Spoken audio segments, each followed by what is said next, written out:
Spinning wheels, 1 and 2. There we go. Welcome in, welcome in, welcome in. It is August 17th, 2023, 7:36 a.m. Time for an episode of Broncos for Breakfast. I am Nick Kendell and joined by, as always, Scott Kennedy. Scott, how you doing? Always fun to get you hyped up a little bit this morning before the show.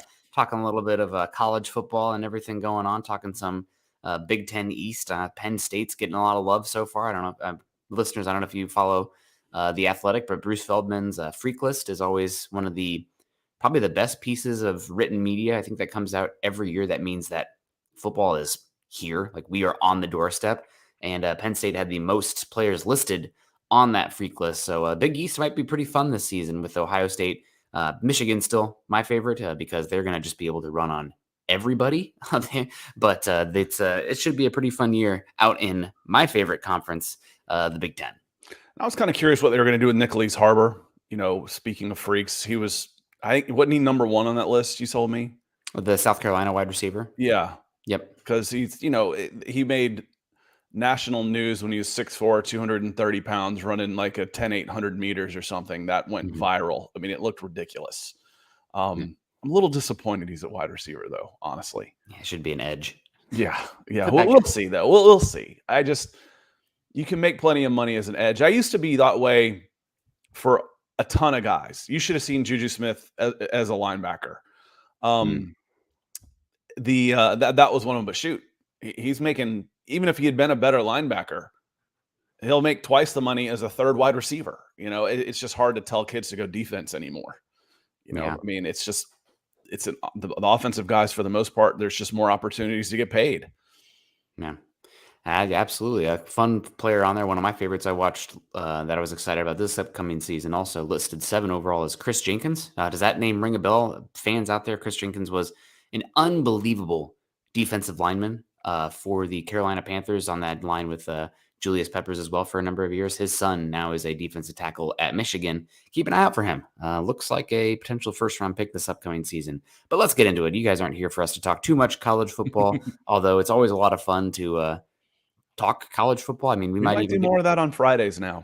Yeah. Well, a lot of fun with the draft stuff. And we're already kind of getting an idea of how this Broncos team is built. So maybe at the end of the day today, we can kind of talk a little bit looking forward. Where does this team make sense for some future draft picks? But first, let's say hello to everybody in here. Kevin Gray, morning, Nick and Scott, big mile high salute to Broncos country. Good to see you.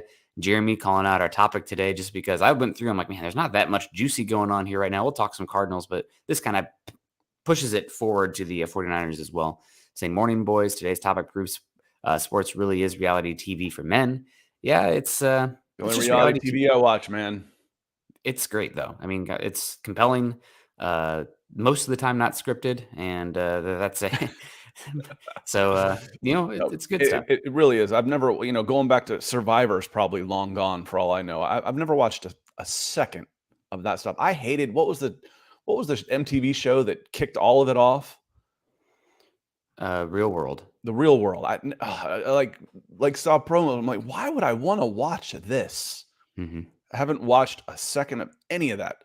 I watch sports. That's what I do. That is my reality TV. Jeremy, you're 100% right.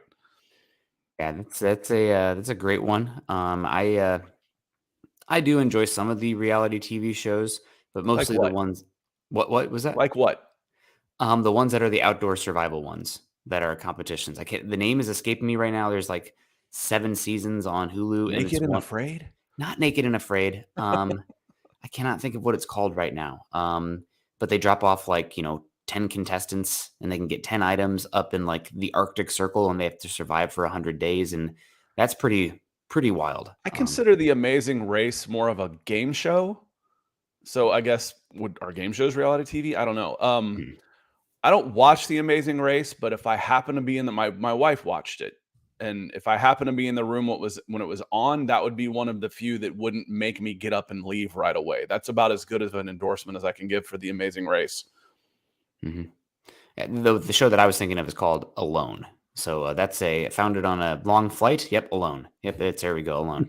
Everybody knows I really enjoy Alone, but I'm kind of an outdoors kind of guy. And the people who always win that show, they built good structures, they get big game early, and they catch fish.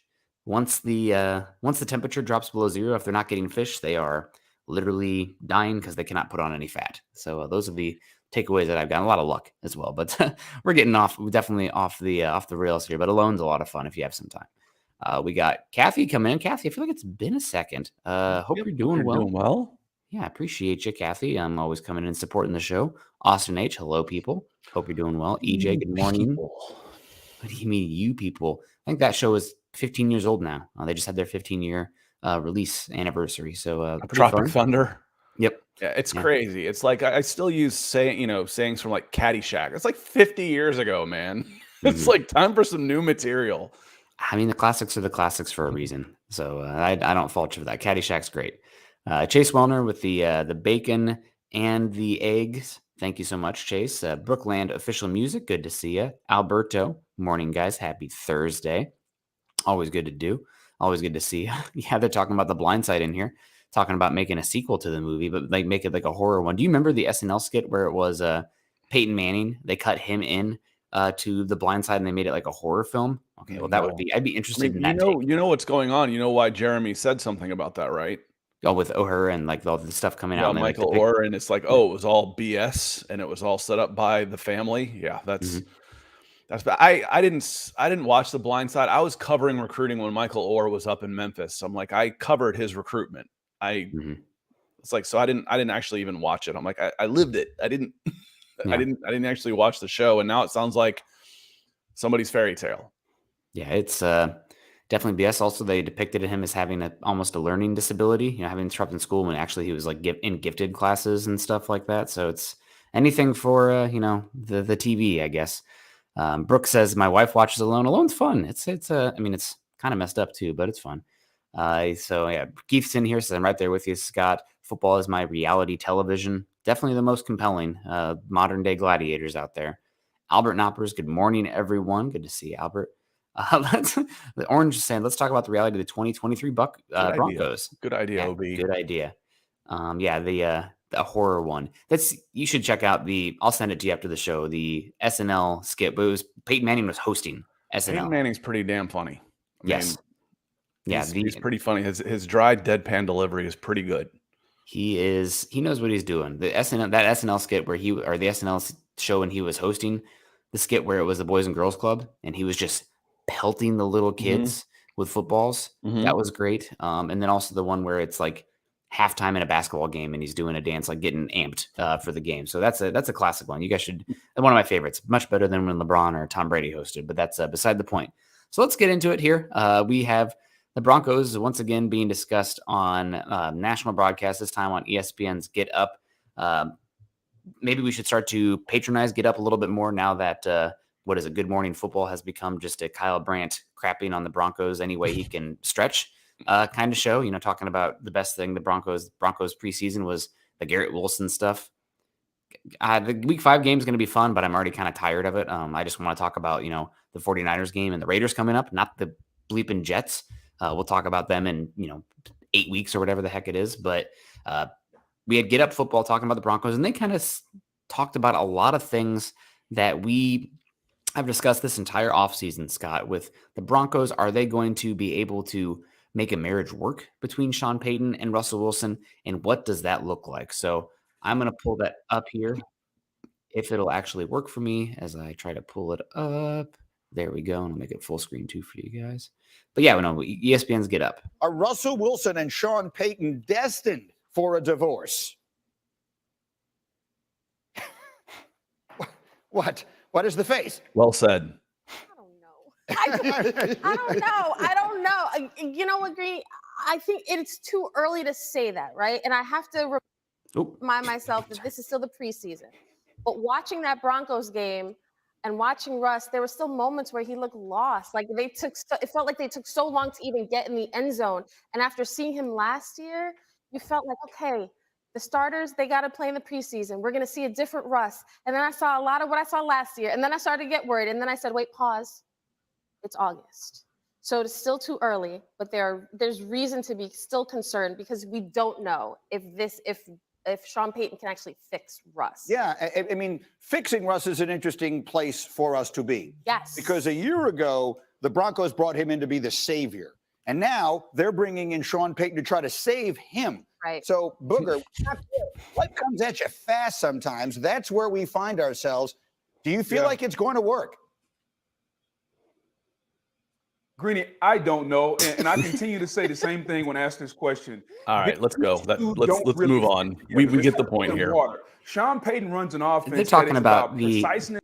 Okay, so they talk also about Sean Payton's ability and what he looked like with Drew Brees in the quick pass game, and pretty much what Russell Wilson has been for a number of years with the deep ball and the script stuff, and pretty much everything that we've talked about on here, and a lot of people have talked about, is that what Sean Payton has done in recent history has not really been fitting for what Russell Wilson has done historically with the quick pass game and the on-time pass game. So what does that marriage look like? Can it work?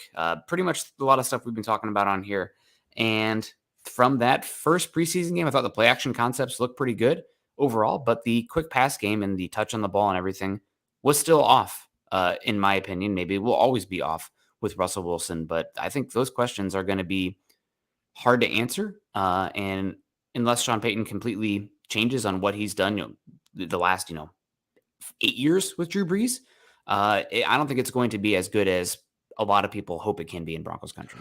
Yeah, and I guess it's what are your expectations? And good morning, Gary. My expectations for Gary Palmer are always greatness, and he always delivers. He says, good morning, Nick and Scott. Go Broncos and buck 'em. And Michael Ranquillo coming in with some stars also. Says, good morning, Nick and Scott. On Broncos for breakfast. Go Broncos and buck 'em. That sounds familiar.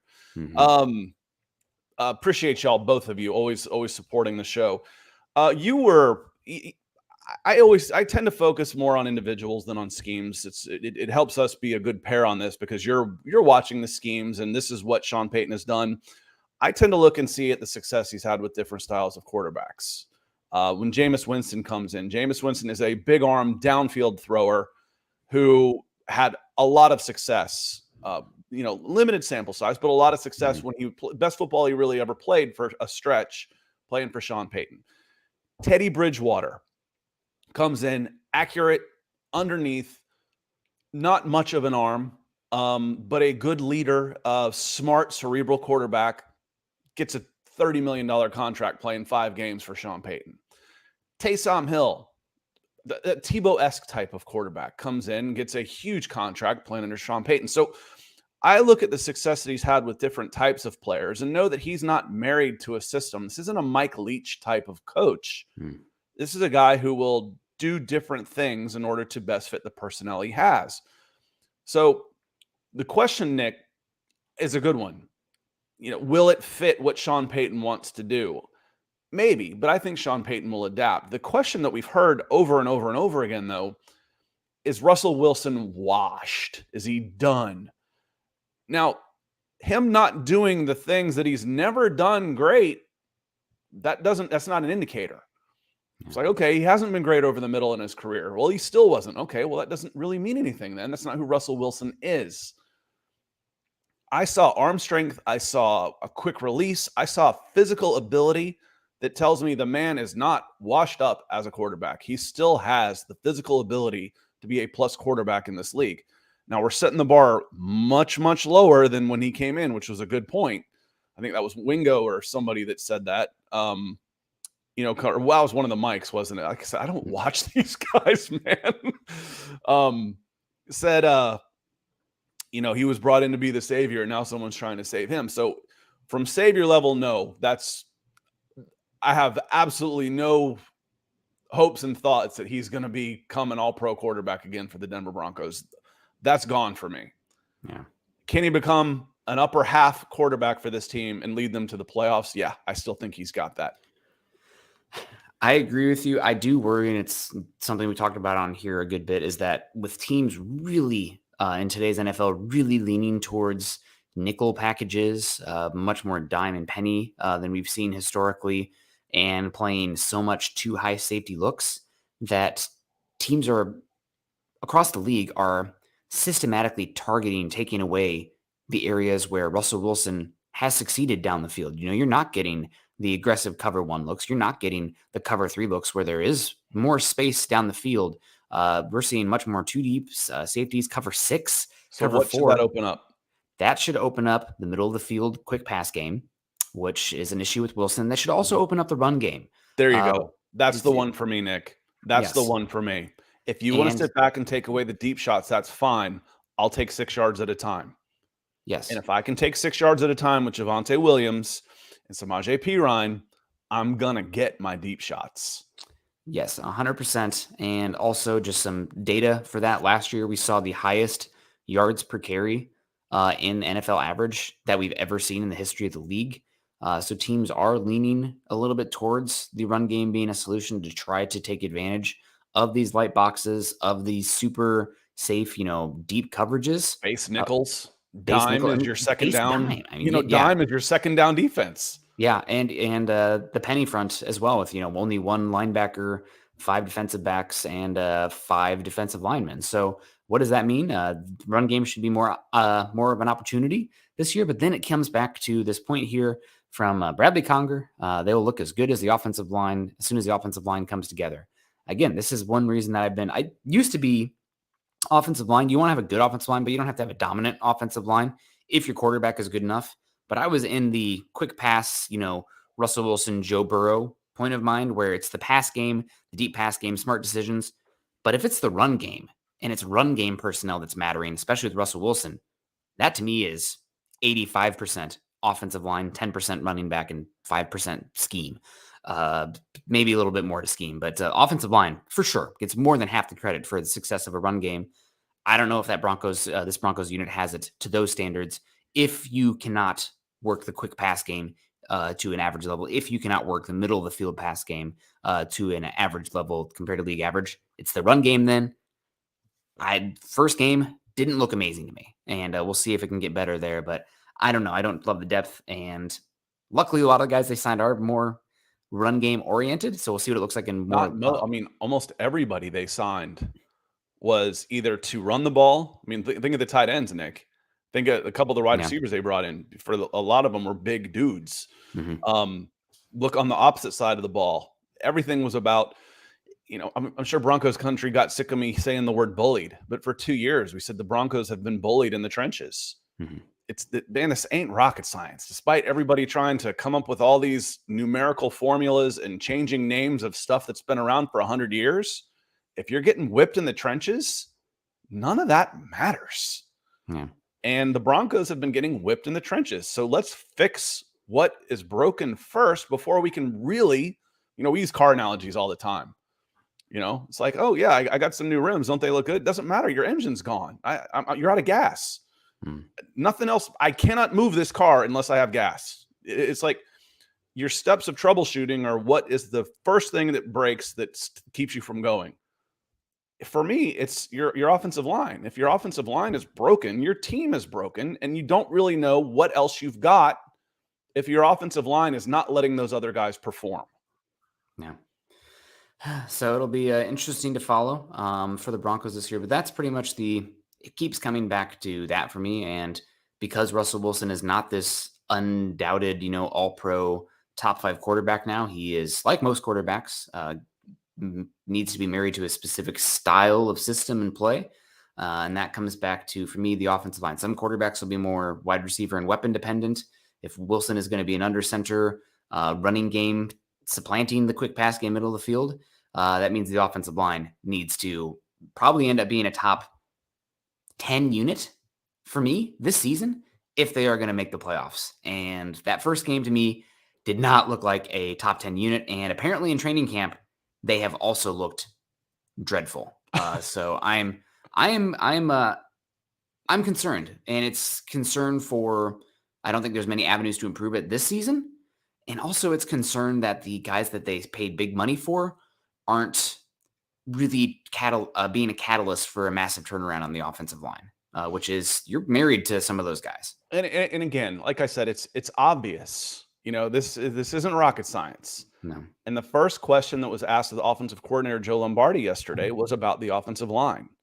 And he came out and says, you have a couple of weeks, guys are working on their technique. Sometimes we ask them to do things a little bit differently. I think it's natural that the first time under live bullets, sometimes they revert.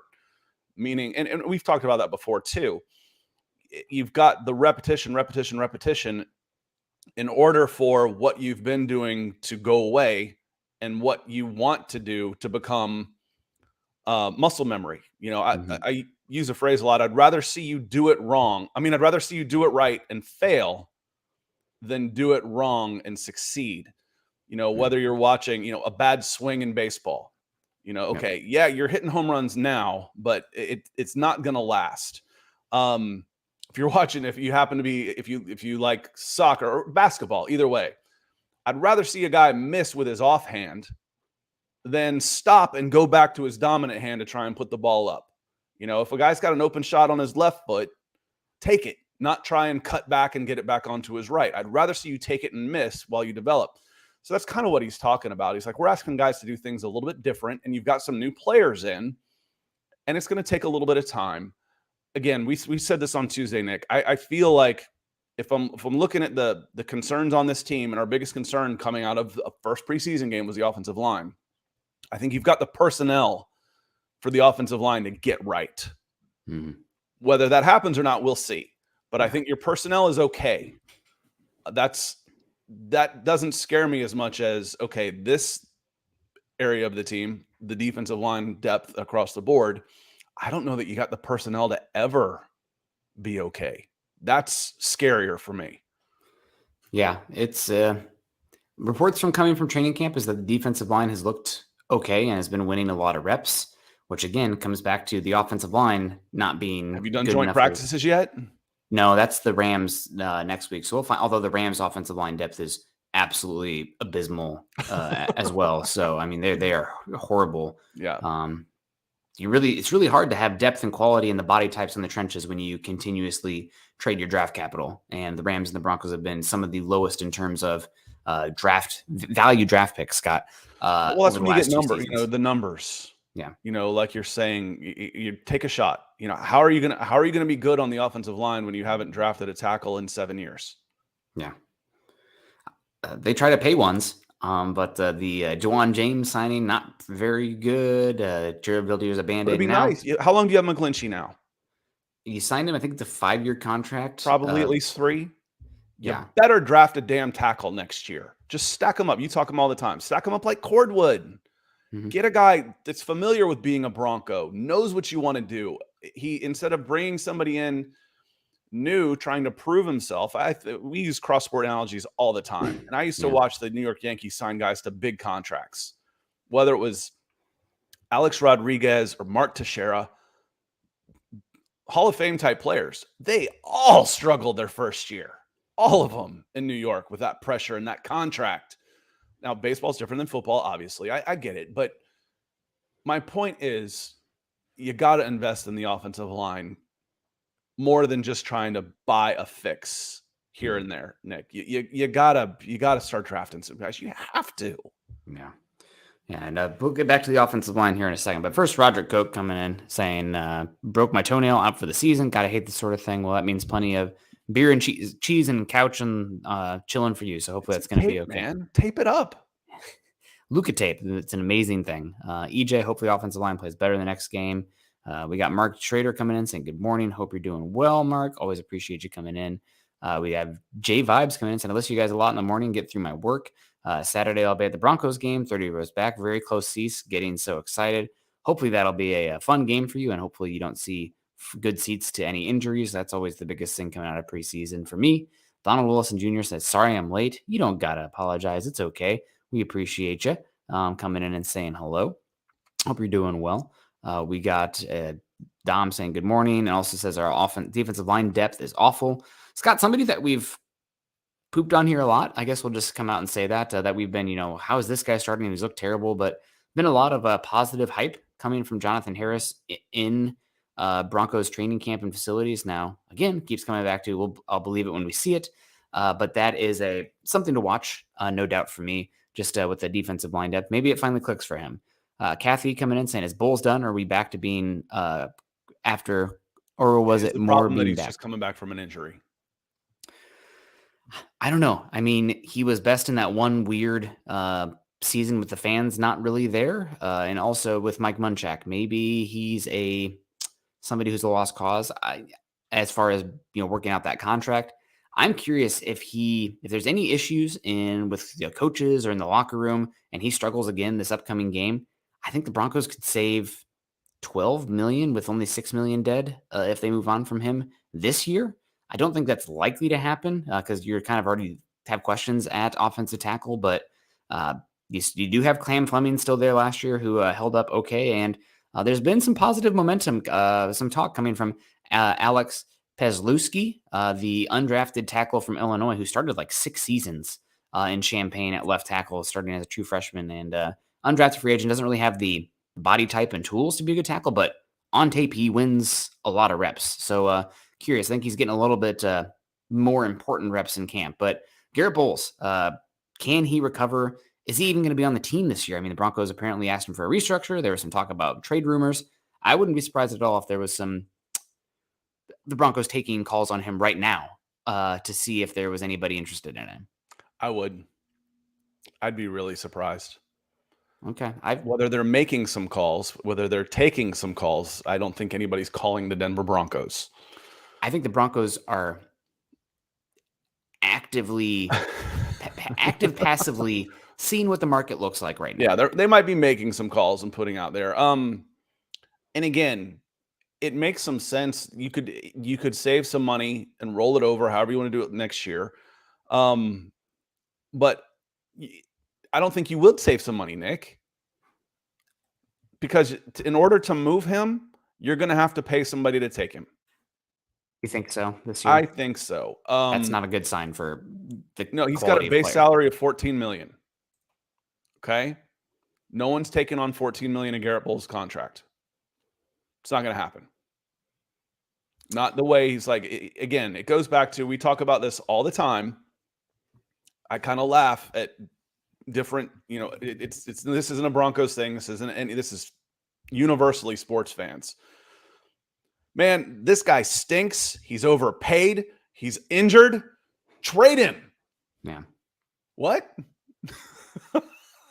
Who wants that guy? All right, so Garrett Bowles is struggling and he's really expensive. Trade him. You can't trade him. You might be able to pay somebody to take him, but you're still going to have to eat his contract. One more year of Garrett Bowles. If you were going to move on, let me change on that. You're going to have to pay somebody to take him. You might be able to get a late round pick on it because it's an 18-10, I think, this year. He's an 18 cap hit against 10. So you save money if he just goes away, which would mean paying out his guarantee. But to trade him, someone would have to pick up his contract, and nobody's picking up $14 million. He's more likely to be cut, Nick. I was just unless you want to buy a pick like you did with Von Miller. Yeah. Say, you take him on, we'll pay a salary, send us a third. If he struggles, continues to struggle as much as he has in camp, I think they will have a conversation. I don't think Bowles last season looked that much better than Cam Fleming did out there, specifically in the run game. Bowles' ability, especially in the gap scheme, is just bad. I mean, he has an issue moving people. He's a pushing sub 300 offensive tackle, which is, I think he's like in the 15th percentile for offensive tackle weight. He's small for the body type and the size. So do they want to go much cheaper and save that money and potentially release him? I want to give a shout out to, I think it was Sire Bettinger put an article out there saying it's definitely, $14 million that you could use next year.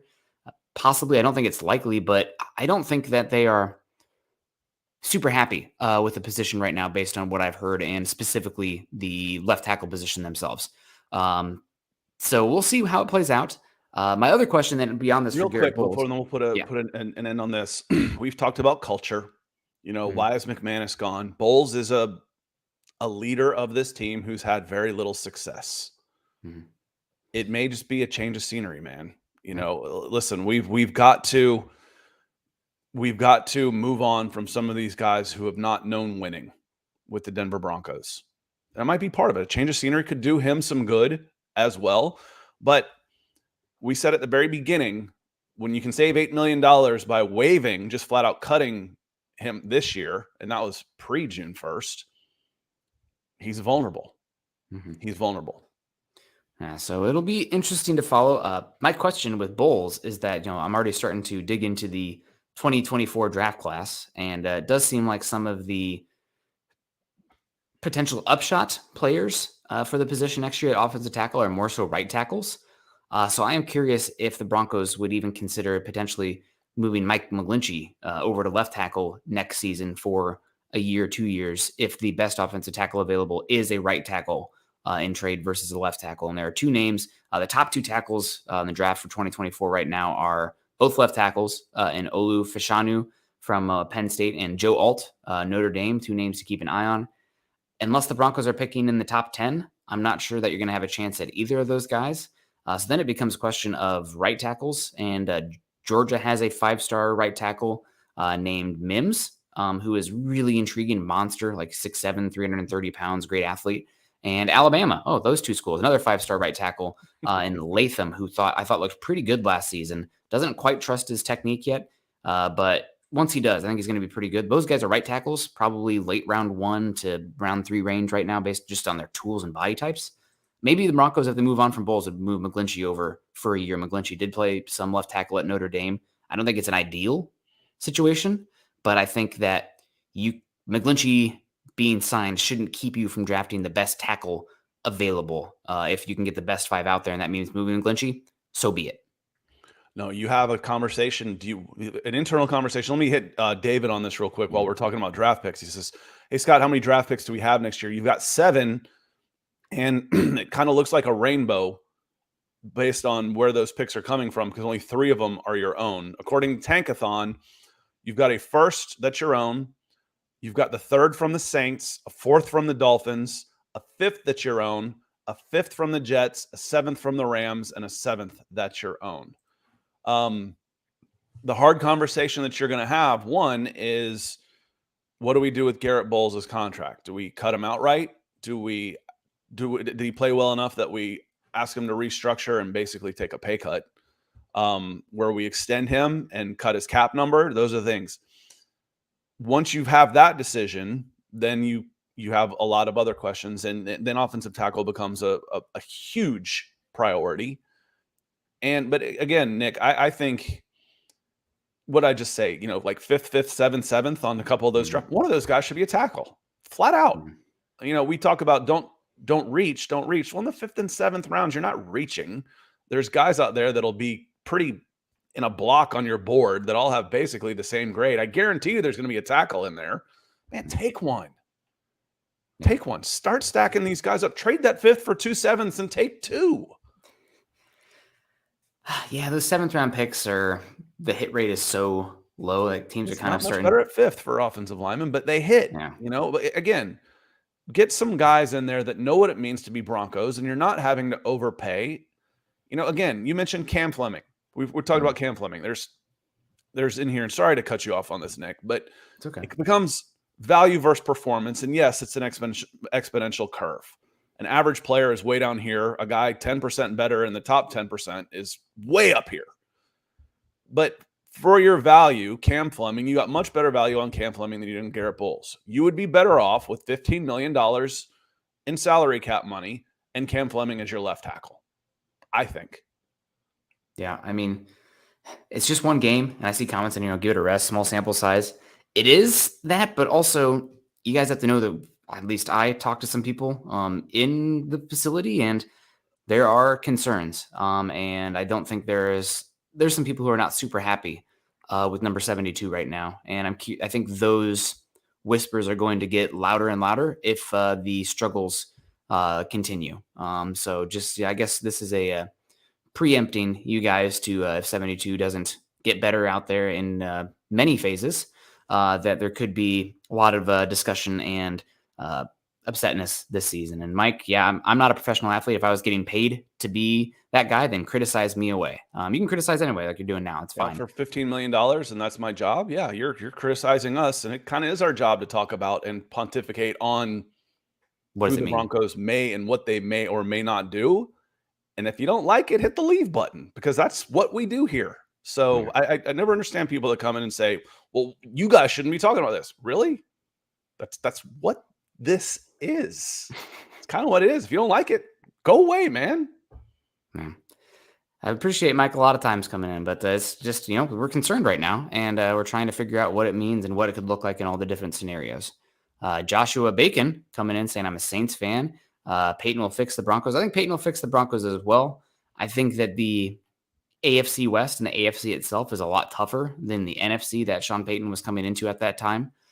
So what does that mean? I think it's not going to be, AFC championship that first year for Sean Payton, kind of like it was the NFC championship that first year. But who knows? That's why you play the football games. Maybe things will really turn around.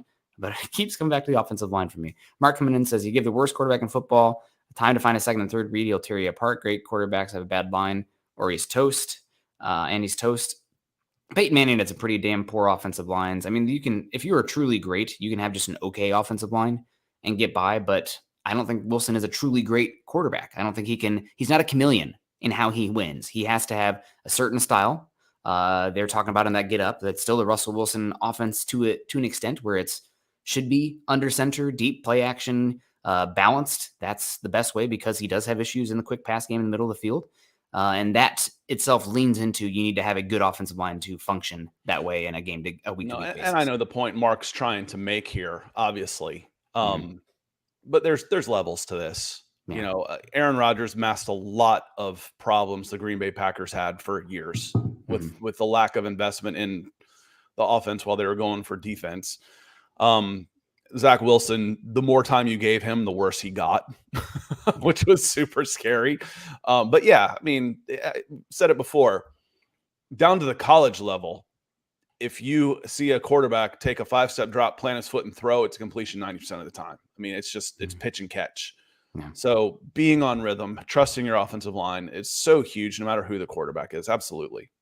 Yeah, without a doubt. And Trevon Hodge saying Denver or nothing. Absolutely. We do appreciate that. We have so my final thought here on the Bulls thing before we can move forward on this and start really looking into the 49ers game even more, is that if Cam Fleming, I thought, looked any good at that Cardinal game, then we may be having a serious conversation about what it looks like. I guess we kind of already are, but Cam Fleming did not look great versus the Cardinals. He looked equally poor handling speed rushers, and I don't know how much of it was the turf because he was on losing his footing a good bit in that matchup. So we'll see what it looks like out here in Santa Clara versus the 49ers. But I think Fleming struggling after Bulls went out there and was poor makes this not as likely of a conversation in the immediacy. Even when if was he signed? How long was he a free agent? He's been back for a while, hasn't he? Didn't they sign him in the spring? I think it was like June. He was out there for a little bit, but he's been out there through all of it. He might have missed like OTAs. Yeah. So no, we've been saying, go back to the beginning instead of just typing away on your keyboard.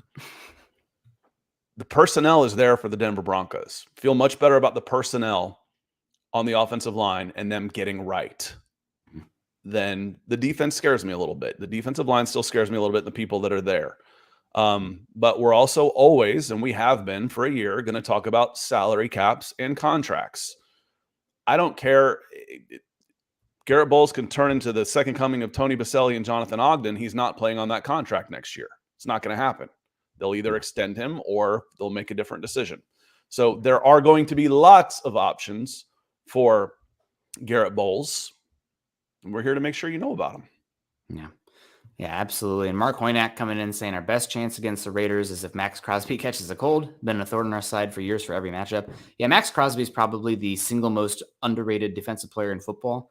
I think I saw last season he played, this sounds wrong, but from my head, it played 96% of the defensive snaps for the Raiders, which is on DL? Wow. On the defensive line, which is like unheard of. I think it was something like unbelievable for a defensive lineman is crazy. They drafted Tyree,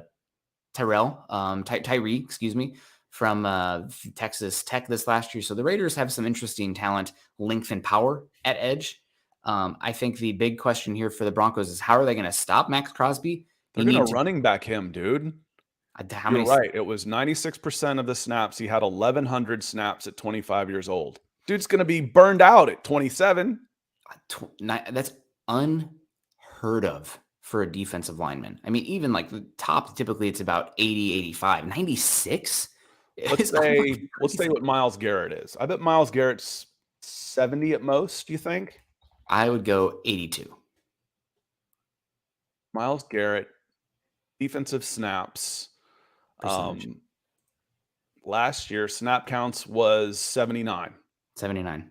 So which is the last three. He's been pretty steady. It was as a rookie 71, then 86 was a career high in 2018, 81, 80, 77, 79. So he played 800 snaps. So Max Crosby played the equivalent of like 4 more games unbelievable than him. So you could make the argument that maybe Max Crosby's stats are padded because he's had a per snap basis better, but the fact that he's out there playing run defense on a lot of these and 96% snaps. So most underrated player, defensive player in football in my book. How do you neutralize him?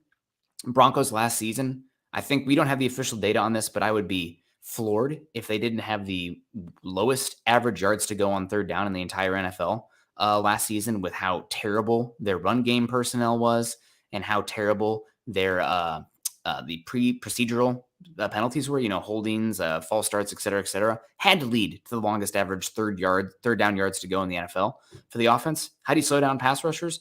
3rd and 2, 3rd and 3, being more effective and efficient on 1st and 2nd down with taking the yards that are there in the pass game, tucking the ball and running, picking up yards and rushing the ball more effectively on those plays as well. So I think that's the Broncos' best bet against the Raiders. Broncos need, and it's one of the reasons I really wanted Jim Harbaugh to come in here. They need to be able to bully ball a little bit and run the ball efficiently where they are doing a better job. And shout out to Vance Joseph as well, kind of bringing this around in a different way, talking about how the defense was leaky in their tackling, how there was way too many, 3rd and 2s, 3rd and 3s. That's the Broncos want to be there on the opposite end with the offense because last season it was a problem. The 2 years I've been covering this team is you're always in 3rd and 8 and your opponent's always in 3rd and 2. Mm-hmm. Tough to win games like that. Yeah. So hopefully, how do you neutralize Max Crosby and like that guys like that?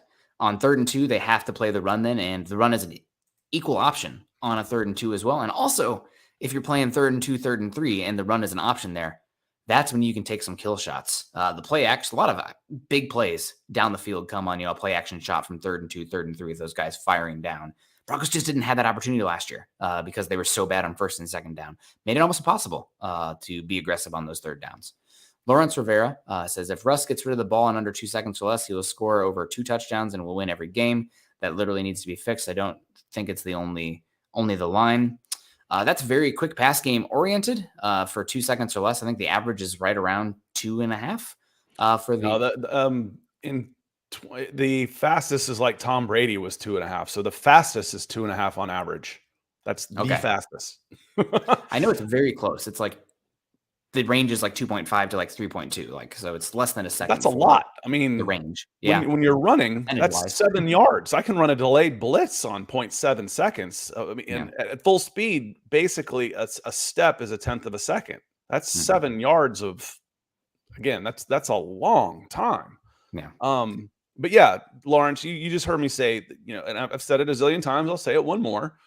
The quick read, first read throws are complete 90% of the time. It's just pitch and catch. It's timing. It's 1, 2, 3. This guy's open. Hit him. Done. Yards. We didn't see any of that last year, ever. The more reads you have to go through, it's almost like, again, cross sport reference, hitting 3-1 versus hitting 1 and 2. It's a dramatic difference in your ability to pick out a pitch and hit your pitch instead of making reads and all the things that can go wrong by the time I go from read 1, read 2, read 3. There's a lot that can go wrong between now and then. So the quicker the ball comes out, the more successful you're going to be. That's pretty much universal. Yes, you like guys that can make plays on a broken play, but a broken play is no basis for an offense. Appreciate the stars, Lawrence. Yeah, thanks so much, Lawrence. Adding on to that topic as well, one thing last season that I thought the Broncos struggled a lot with was the pre-snap checks on the line of scrimmage, understanding where pressure is coming from and what that looks like. I don't think Sean Payton is going to be very forgiving if the quarterback is not identifying pressures pre-snap and understanding that, hey, if we have a blitz coming, it's your job to read the blitz is coming and know where the hot read is. I think that Payton's going to do a great job of dialing up quick hitters at the right time and with outlets and hot read routes out there as well. but that still is on the quarterback to identify that and know to go there, because you can't go 1, 2, 3, 4 if they're sending 7 guys. You need to see, oh, I can see that they're sending 7. Where's my hot route? Did not see that enough in the small sample size, only 5 blitzes, but didn't see that enough and some of them were screens as well, but didn't see it enough against the Cardinals and did not see it at all last season. So that's a big one for me as well. Well, and all the things that can go wrong, one of the more damaging one, as Lawrence said, the longer you hold on to the ball is holding. That's one of the things that can happen. You can't call holding if the quarterback doesn't have the ball anymore. That's true. Again, so getting rid of the ball quickly is a big deal in the NFL for sure. And Russell did not do a good job, hasn't done a great job of getting rid of the ball quickly, something that needs to improve. The laughable take from CBS, I think that was the title on Mile High Huddle about, oh yeah, sure, he hit the slant, but that was a gimme. No credit there for the slant on 4th down after a guy had just dropped the ball to go right back to him on a hot read on a slant. That's a pretty good play. That's a really good play on 4th down after the guy had just dropped the ball. If they were able to hit that play to KJ Hamler against the Colts, that would have been one more win. That's how much difference those little gimme plays and the right read at the right time can make. And it's already being addressed. So that's one more win. How many wins does it make? How many wins will it make a difference if they're doing this, and this? There's one right there. Hit that slant against the Colts to KJ Hamler. There's one. There's one of your wins right there. See how easy this is? I mean, the Broncos, didn't they have the worst 1-score record last season? If not, they're in the bottom 5 of that. And a lot of that was by design. Like we've said, if I know you can't score, I'm not going to do anything to put myself in danger. I'll just grind you down. Yeah. I'll just play field position until I beat you in the 4th quarter. It's NFL style parking the bus. Right. That's what the Iowa Hawkeyes have done under Kirk Ferentz for a number of years. But Clutchmaster 59 coming in $9.99 with a super sticker. Thank you so much, Clutchmaster. We really appreciate the support on the show. If you guys want to be like Clutchmaster, make sure you drop in and support us by dropping a super sticker, superstar, super chat. Any of that is greatly appreciated on this Thursday show. And Scott, we're at 47 minutes. We should probably talk a little bit of 49ers, what we're looking for in this game.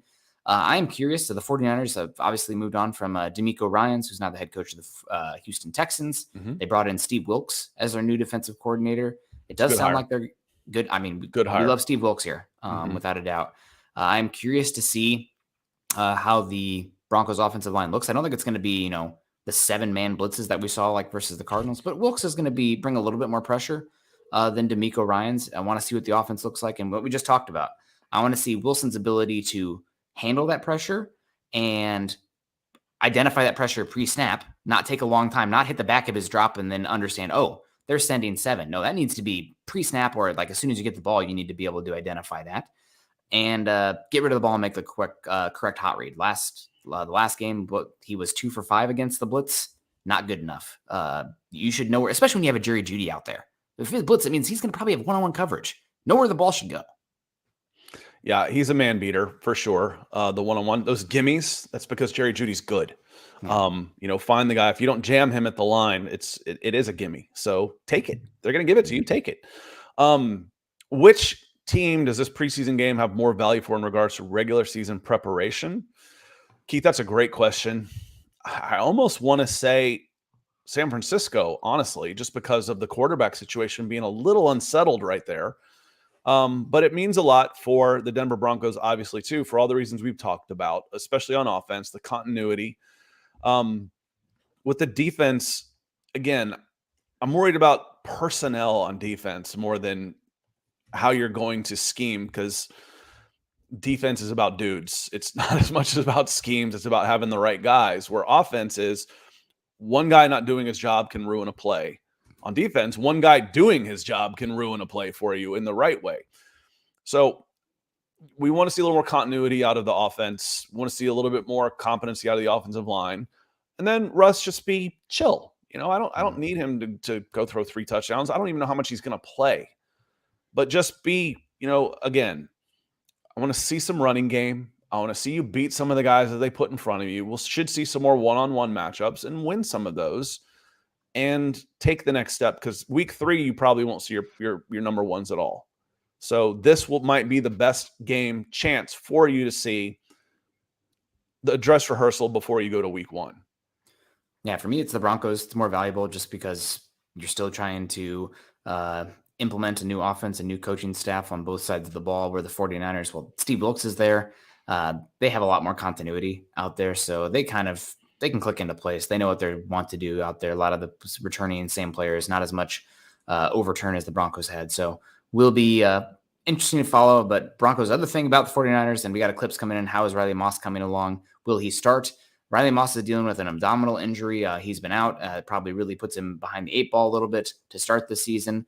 I think he's probably the 4th boundary corner right now. If you had put, gun to my head, if I had to guess, with Jaquan McMillan, who's been healthy as the 1st boundary corner off the bench. But they traded up for Riley Moss. Unfortunately, he had a hip injury, which is a hernia-like injury, whatever that means. Quote Sean Payton on that one. But he will not start this year. Hopefully we'll see him at some point, but not because of injury, just because he's playing well and you want to get some depth out there. Yeah, I don't know that I expect to see Riley Moss in the preseason at all, Nick. No, we won't. Yeah. Okay. So start. No, I'm not expecting to see him. Just, take care of the injury, those soft tissue injuries. Just give him an extra week, give him as much time as you need in the preseason, because those pulls and strains linger. They just linger. Appreciate the support. Eclipse, thank you very much. Troy coming in. Regular like clockwork with support for the Mile High Huddle podcast shows, including Broncos for Breakfast. So thank you, Troy. Says, hey guys, we'll listen later. Have a great show. Well, let us know what you think. Hit us up in the comments afterwards. See if we had a great show. Sometimes we're good. Sometimes we're not so good. So we have our off days too. So Troy, you're on every time. So thank you so much. Yeah, my favorite is on days, off days. Scott's easy to read. And today's topic, listening to the Get Up folks, he was ready for that to be over as soon as it started. But no, yeah, it'll be interesting to follow. The other thing about the 49ers game that I'm curious, and talked about it a second ago, but the 49ers have done an unbelievable job implementing run games and run schemes. And this is going to be a big test for the Broncos in their ability to stop the run this week. We've heard Vance Joseph talked about it. He was not super happy with the first team defense leak yardage. So like they'd make contact with the running back, and then that running back would, squirt forward for another 3 yards. And that's the difference between a 3rd and 6 and a 3rd and 3, which is a big time difference for the conversion success rate for that team and what you can do defensively. So hopefully seeing the Broncos tackling get a little bit better, more sound overall. So that'll be a key for me as well. I don't think we're going to see Christian McCaffrey. I'm not overly impressed with the 49ers offensive line depth. Also, that's another team that's traded away a lot of picks, and their talent and the offensive side of the trenches looks a little bit lean because of that, in my opinion. But that's a big matchup as well, because the Broncos last season, not very good stopping the run early, too many 3rd and shorts, and it's hard to get pressure when it's 3rd and 2 and 3rd and 3. Yeah, Trent Williams is still pretty good. After that, the right tackle replacement, Colton McKivitz. I don't know too much about him. His backup, Matt Pryor, we've seen around a little bit here. Spencer Burford, we was a guy that was a late round pick that we really liked. Again, just there needs to be more investment in the offensive line through draft. There just has to be. Yeah. Colton McKivitz was a left tackle, a right tackle for West Virginia. I think he was a late draft or undrafted free agent out there. He's probably prefer him to be a backup than a starter. So that's a weak spot for them. I don't think their interior is very great either. Aki Dragon says, wonder how San Francisco feels about the Trey Lance trade. I think not very good. So obviously the quote from Kyle Shanahan was Brock Purdy will be the starter unless he melts or something like that, which is just a crazy quote. But yeah, I don't think they feel great about the Trey Lance one. Such a weird circumstance. Didn't play a lot in North Dakota State. Came out, I think he was only 18 years old in the pre-pandemic season, and then didn't play his first year. Got injured week 2 last season. I mean, just has not had the snaps. So I'm hoping Trey Lance goes somewhere where he can get some snaps. The Buccaneers and the Commanders stick out to me as 2 teams with dreadful quarterback rooms that could give him a chance. But it's a weird situation out there for Trey Lance and the 49ers. Yeah, and I saw you may have sent it to me, Nick, or I just clicked on Trey Lance and saw it, but it was like he's only got like 400 throws in his career. It's like, well, maybe that's because he's not good enough as part of it. That he didn't play a ton in high school, played 1 year of college, and the idea of trading 3 first-round picks to go up and get to that spot was mind-numbing to me at the time, and history hasn't done them any favors, frankly. What are they going to get back for him if they get rid of him? I don't know. But if you scouted him and whatever grades you had on him, knock it down about 2 rounds. If you thought he was a first-round grade, now you've lost 2 years of this will be 3 years actually. If you waited till after this year, then trade a third for him. That should be fine. Mm-hmm. But yeah, that was expensive. That was an expensive trade. Lauren Trevera coming in. Thank you, sir, with some more stars. Been a superstar today on the stars on Facebook today. Thank you, sir.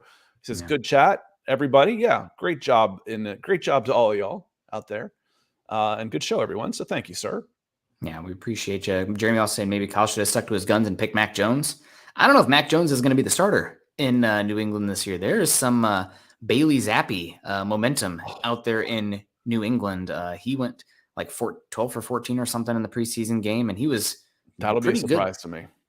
I think they are. If he is a successful NFL quarterback, I would qualify that as a surprise. Just with the arm talent and whatnot. Yeah, that's. I just didn't think he had the tools to cut it in the NFL. He looked pretty good last season, all things considered. Yeah, but he came in for what, 1 game? He wasn't in for much, and he had 1 good game, and all of a sudden, Bailey's happy, and then I think he fell off a cliff.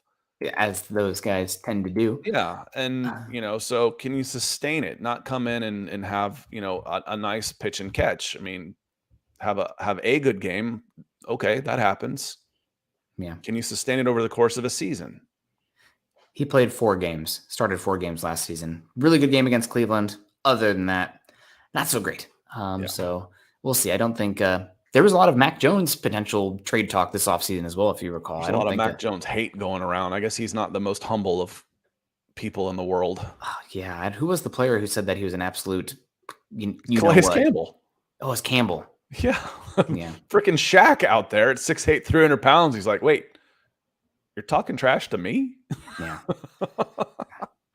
Yeah. So final thoughts before we get out of here, just how the offense is shaping up. We talked a lot. Scott, we talked a lot about offensive tackle and defensive line as well. Those would be, 1A and 1B for me for the team building goals for next offseason in the draft. One spot that kind of makes me curious as well is the tight end spot for the Broncos. And this is because we had Sean Payton talk 2 days ago about Greg Dulcich and mentioned that there's going to be packages for Greg Dulcich out there. That to me doesn't seem like somebody who is going to be a huge factor in the offense. If you're talking about a guy having packages, typically it's kind of a niche look, in my opinion, and not super transferable from a formation to formation play. So I'm curious what that looks like. And I think that maybe tight end is a position that the Broncos are going to be scouring. I knew there was a lot of interest internally, reported interest internally in Luke Musgrave from Oregon State and Michael Mayer from Notre Dame. Those guys both don't make it to the Broncos in the second round, but a wide tight end that is a little bit of a do-everything guy, which I think Lombardi went on and on about Troutman yesterday and being a do-everything guy. I think that's a big piece of what this offense wants to be, so they can use him in both 11 and 12 personnel. That's not Greg Dulcich, and I think Troutman's more of a Band-Aid position kind of guy for that spot as well. So tight end is a dark horse for me as well. I agree with you 100%. I don't even know how much of a dark horse it is. I think of Dulcich as a receiver, not a wide receiver, not a tight end. I just think of him as a pass catcher. Mm-hmm. Is he one of your best 4 pass catchers? Maybe. I think he probably is. So therefore, he will find snaps because you're going to be passing the ball 55 to 60% of the game, probably 55% of the time. 3-4 wide receivers, rotations. He's going to get plenty of snaps, but I don't think of him as certainly not a traditional tight end. So therefore it is a big need out there. I agree with you. I think it's a great shout. Michael Renchio coming in with some stars. Great show today. About ready to close us out. Nick and Scott on Broncos for breakfast. And Vach coming in. Thank you for the good words, my man. He says, you're on late. I never see you live. I'm going to watch this from the beginning. Well, thank you, sir. You're my favorite podcast. Just wanted to let you know. It means a lot, dude. Thank you. Thank you very much. Yeah, And thank you shout so out much. from India. So that's pretty awesome. One of the reasons I love doing these morning shows is the international flavor to it. Yeah, really cool to hear from see and hear where everybody's from on these shows. And Scott and I are big time travelers as well. So we got Kathy in Germany, right? Mm-hmm. Roderick's over in England. Patrick's in Hawaii, who just checked in. Vak in India. I mean, we got the globe covered, man. Yeah, it is pretty darn awesome. And glad you guys are here joining us, even though the Broncos have been dreadful the last few seasons. Hopefully they're going to be better. Final question from Heath, wrapping it all up. How bad does Russ have to be for him to cut and move on? I don't believe that he will ever reach the point with Payton, and we should have him for at least 2 or 3 seasons. The reality is, with how Russell's contract is set up, is that if you don't move from him after this season, you probably are rolling with him on your books the next 2 seasons, unless you're paying somebody to take him off your books. But I think it's $16 million becomes guaranteed for him. It's like a contract guarantee for him against the books the 5th day of the league year next season for the 2025 season. So you have a choice this season. It's like a 2-year option where if you keep him, it's 2024 and 2025 with that massive, big guarantee money hit that he would have on his contract. And it's an $85 million dead cap number for 2024. It would take a lot. I mean, it'd be tough. I mean, it goes down to where you about break even, where his cap number goes to 55 against 49 million. So you're about even, but you're still talking about a 50 million dead cap. I think he'd have to be unplayable, really, Nick. I mean, we've talked about this a lot, but then you look at that dead cap number. Can you eat an $85 million dead cap number? I mean, I think the biggest was Matt Ryan. His was 50. Mm-hmm. I think his was a $50 million dead cap number. Carson Wentz, I believe, was second, and his was in the 30s, I think. $80 million. You really want to try and stretch that across 2 years and eat a $40 million dead cap number 2 years in a row? Man, that's untenable. You're better off almost mothballing him and paying him the money and saying, okay, his cap hit in 2024 is $35 million. Mm-hmm. Okay, well, better to have him the third quarterback on my 53-man roster at $35 million cap hit than as a dead cap hit of $45 million this year and next year. I have a hard time doing that, doing the mental gymnastics to come into that number. I think you're better off just sitting him, dude. I think at that point, Russell might actually come to the Broncos and they work something out contractually to grant his release. Can I go play somewhere else? Yeah. Can we restructure? Can we do something? I'm willing to. Aaron Rodgers did it. Can we? Let's redo this contract. I want to go somewhere else so I can play to finish my career. Yep. Yeah. Will be. What a crazy season. He'd have to pay back a ton of money. Yeah. I mean, he'd have to go in. Hopefully, he's got that big signing bonus sitting in escrow because he'd have to pay back a good chunk of it. Yeah. It's going to be really interesting to see. Yeah. Going to be interesting to see. And now that Sierra's pregnant, I don't think he's going to be giving back any money, but who knows? We'll see what happens. I mean, heck, could be all a moot point, and Russell Wilson plays great this year, and him and Sean Payton, skip off into, history and have a great time. So we'll see how the Broncos play out. And we'll see how this upcoming game on Saturday night versus the 49ers plays out. Hopefully no injuries. And 49ers, good team, good coach team. Should be a good indicator of what this Broncos team will be this season. One final question, Scott, before wrapping it up. Do you expect the starters to play more or less than we saw versus the Cardinals? Less. You think less? Less. I'm going to go with more. I think they played a series more than they really wanted them to. Mm-hmm. So I would think 2 to 3 series. I think they got 4 last time. I don't expect them to get 5 series. I think they're going to play half the game. Okay. I think they're going to whatever that is. I think they'll play the first, and unless they go out there and 3 touchdowns on 3 drives and we can't do any better than that. Let's protect our guys. But I'm thinking that they're going to treat this like the biggest tune-up game of the season. I'm expecting the most starters, and then you'll see a lot of starters obviously playing in the joint practice next week. And then it's going to be like absolutely nobody of note playing in that third preseason game. So I'm expecting this one to have the most snaps. This would be it. Like we said that earlier. The third preseason game is for the 53. It's the back and who I'm trying to decide who I want to keep on my 53 and my practice squad. So it's for roster spots 45 to 70 is what the last game is for. Yep. So I'm expecting a lot of starters this week, which means you guys should tune in. Broncos, I think, will play a good bit, and hopefully it'll be a better output from the offense than we saw in that game versus the Cardinals, where they did score a touchdown. Not all for lot, not all for naught. But appreciate everybody. Happy Thursday. We hope you guys have a great one. Follow Scott and I on Twitter. Scott is at Scout Kennedy. I'm at Nick Kendell MHH. Follow us at BFB_pod as well as at Mile High Huddle. If you haven't done so yet, join us at Facebook.com/Mile High Huddle and Facebook.com/Mile High Huddle pod. And as the ticker says underneath, please subscribe to Mile High Huddle over on YouTube. Like this show and share it on your social media platforms. I want to give a shout out to our star givers today: Gary Palmer, Michael Ronquillo, Lawrence Rivera coming in a few times, Clutch Master with a big one, Keith Brugman.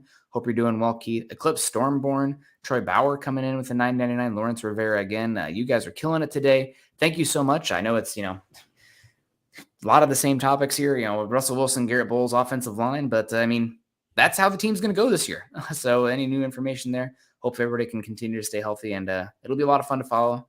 Scott, any final thoughts before we wrap it on up for the weekend? No, you hit the super chats. I want to say thank you to and appreciate everybody. It was an active chat today.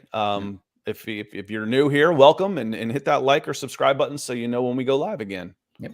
And shout out to Patrick, Lion Coffee Company. Make sure you guys check it out. It's good stuff. I'm drinking the French roast. Nick and I will be back tomorrow on my channel, youtube.com/Scott Kennedy. We'll be talking some NFL stuff. So we're kind of ramping back up on that Coast to Coast football podcast on Fridays now. Woo-woo. But hit the alert button because we're not sure exactly. Follow us. It'll probably be 9 or 9:30. I have to confirm with Nick, see how much he wants to sleep in. So, all right, guys, have a great one. Continue to choose kindness and compassion. That's a gallon of coffee, Nick, 40 ounces. And I typically drink 2 of these in the morning. So thank you so much, Patrick. That's a lot of coffee. Yep, I know I'm vibrating by the time I'm into the office, but appreciate you guys. Have a good one. Go Broncos.